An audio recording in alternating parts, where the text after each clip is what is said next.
বন্ধুরা, সুমিত্রা হাসান রূপাস কিচেনে তোমাদের সকলকে স্বাগত। আশা করি তোমরা সকলে ভালো আছো। তো আজকে তোমাদের সামনে নিয়ে চলে আসলাম চিংড়ি মাছ দিয়ে পাট শাক ভাজা। তো তার জন্য দেখো, পাট শাকটা প্রথমে আগে ভালো করে ধুয়ে তারপর জিরিজিরি করে কেটে নেওয়া হয়েছে।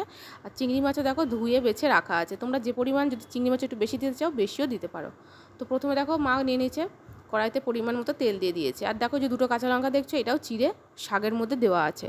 তোমরা ঝাল যদি একটু বেশি খেতে চাও লঙ্কা একটু বেশিই দিতে পারো। তেল গরম হয়ে আসলে মা তারপর দিয়ে দিয়েছে চিংড়ি মাছের সামান্য একটু লবণ আর একটু হলুদ দিয়ে মাছটা ভাজা ভাজা হয়ে আসলে তারপর দিয়ে দিয়েছে কুচিয়ে রাখা শাক আর সঙ্গে কাঁচা লঙ্কা আর স্বাদ মতো লবণ দিয়ে ভালো করে কিছুক্ষণ নাড়াচাড়া করতে হবে। তো বন্ধুরা, তোমাদেরকে একটা কথা বলি, আমাদের চ্যানেলটা লাইক শেয়ার সাবস্ক্রাইব করতে কিন্তু একদম ভুলো না। আর তোমরা প্লিজ বন্ধুরা একবার করে জানাও অন্তত যে রেসিপিগুলো কেমন হচ্ছে। প্লিজ তোমরা কমেন্ট করো। তোমরা যদি সহযোগিতা করো তাহলে আমাদের চ্যানেলটা আরও একটু বেশি গ্রো করবে।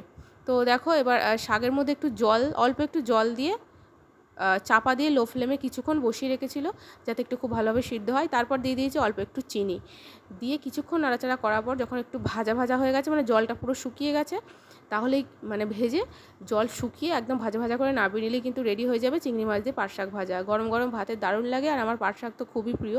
তোমাদের যাদের যাদের প্রিয় তোমরা সেটা কমেন্ট করে জানিও। আর এইভাবেই তোমরা আমাদের পাশে থাকো। দেখা হচ্ছে পরের ভিডিওতে।